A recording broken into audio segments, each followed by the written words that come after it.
Cinemigos, worldwide fans of our planet's hottest entertainment with an edge. Jaime En Fuego here, welcoming you once again to my namesake program, Enfuegotainment, and a Fresca Fuego review, another Rapido one, since I have been taking in a lot of new stuff this past week, but you can just call me Fuego for short, and a grande gracias for your presence here.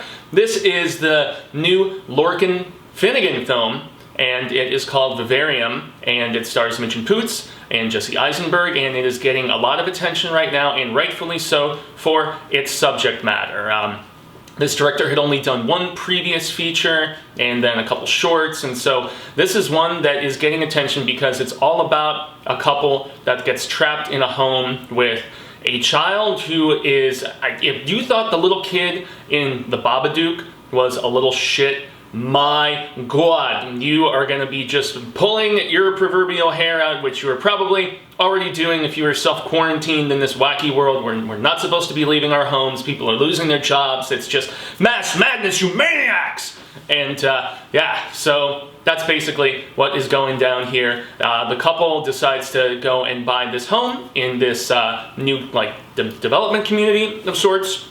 Lo and behold, they seem cool with it at first, despite the fact that the guy who, takes down all their information and, gets them set up with the home is, incredibly strange. And, lo and behold, though, they seem relatively happy at the very beginning until a little baby just randomly shows up at their domicile. And this child grows very quickly, without spoiling anything. That's really about as far as I can go with regards to that. But just the stir craziness, the paranoia, especially when they realize, and this is shown in the trailer, that they can't really escape from this place. And so both the couple, while they're still being rather loving at first, they slowly become more despondent and separate. And Poots' character, who is an awesome actress, I mean, between Green Room, between The Art of Self-Defense, where both of them were in that movie together as well. So they obviously had some comfort with each other. They've co-starred before.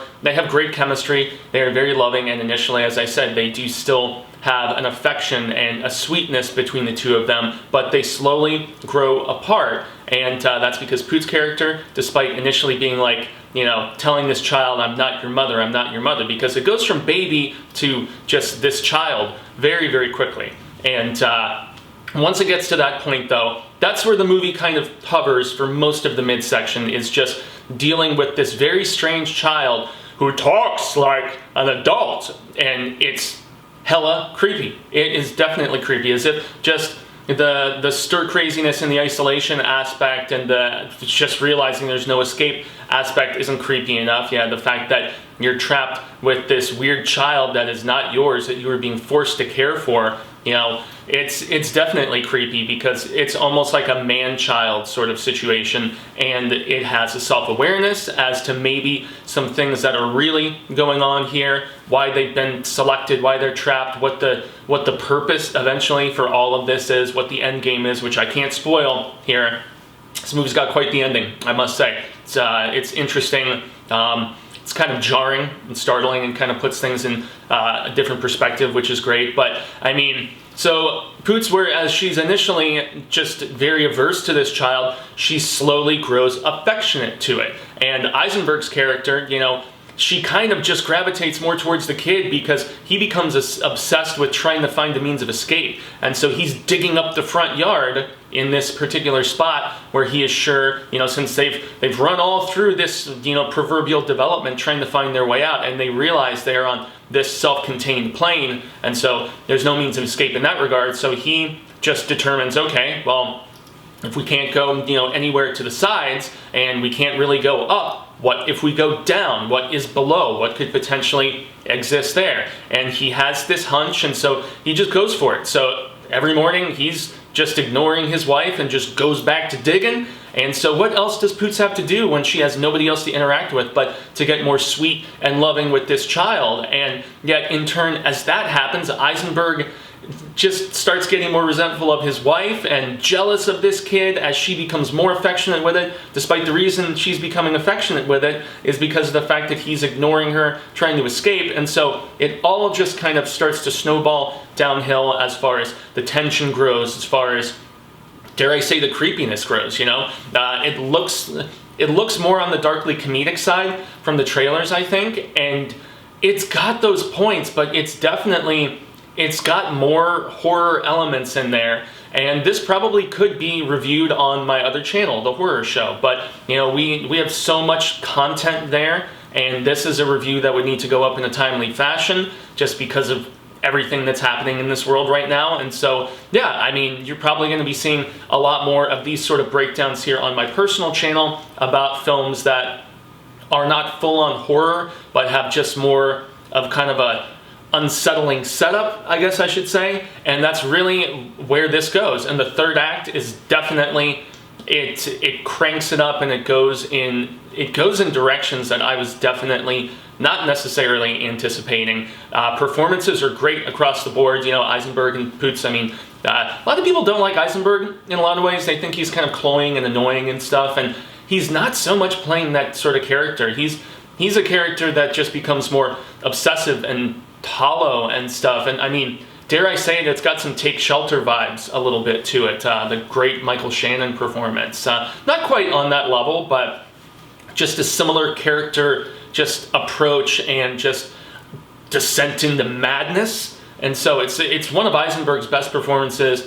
Poots is great. The kid is just insanely annoying. I have a meme that I'm going to drop in right here because it's kind of, I thought my situation was bad with, you know, loss of work and stuck at home and all these different things, and yet it could always be worse. And if you had this little bastard of a child there, your life would definitely be worse. So yeah, I could be here stuck with a bunch of ranting, raving, crazy kids, and you know, I definitely feel for all of you who are in a position where that is what you're having to deal with. You are better human beings than me, because you have a much taller order on your hands as far as dealing with this, dare I say, proverbial apocalypse of sorts. Not really, but I mean, definitely in my estimation, an end of life as we know it, and I don't foresee being back in theaters, sporting events, live concerts. I mean, I don't know when that's going to happen. This is, at least for the very near future, for the foreseeable future is a better way of putting it.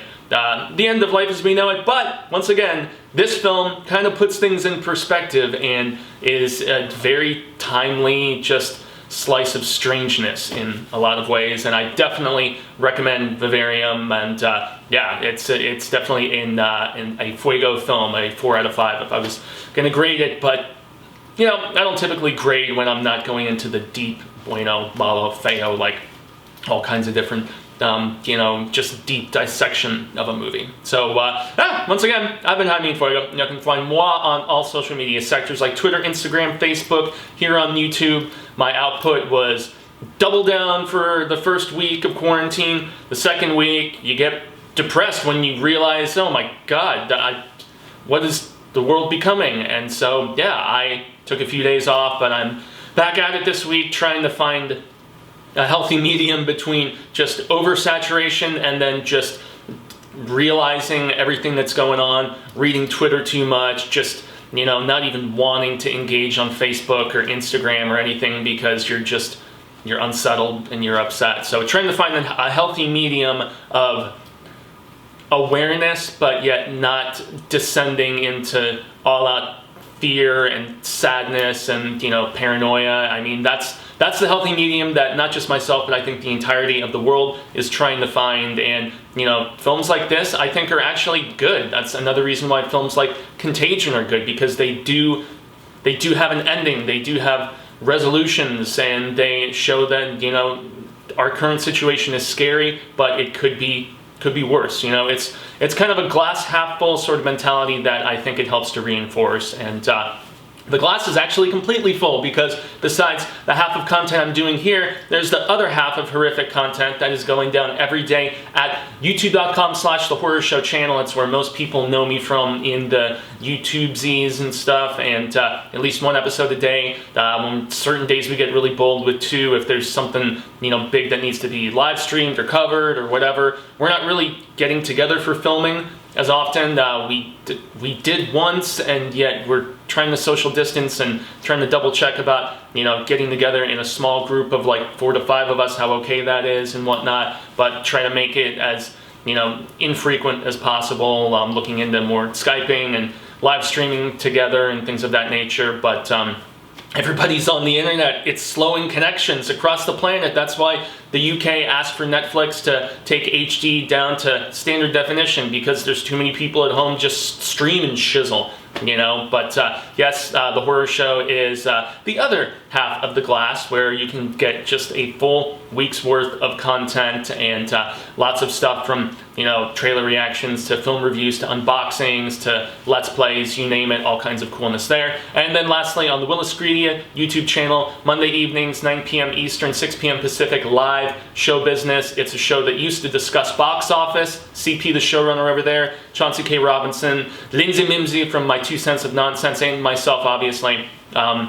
It's a show that we're having to recalibrate. It's probably going to be a shorter, more abbreviated show discussing delays of films and just the ravaging of the industry that has transpired recently, which has been very disconcerting for a lot of us, but it kind of is what it is, and we just have to roll with the punches. A lot more stuff going VOD, going direct to streaming services, on demand, stuff like that. The industry, the times they are changing, my friends, but we're still going to be here covering cinema, myself specifically, here on Enfuegotainment. So, porfa y gracias, like, share, subscribe. I'm like 50 subscribers from 1,000 as of this taping, and if you check this out, please hit me up to 1,000 so I can start to do super chat and live stream and get more into that sort of stuff, because it would be greatly appreciated. So I've been Fuego, y'all have been Rad Status, and until the wheel of Ka comes around once more, I shall say hasta luego, Cinemigos, constant readers and in this case viewers alike. But I'm hopeful that we could share more of this palaver sooner rather than later.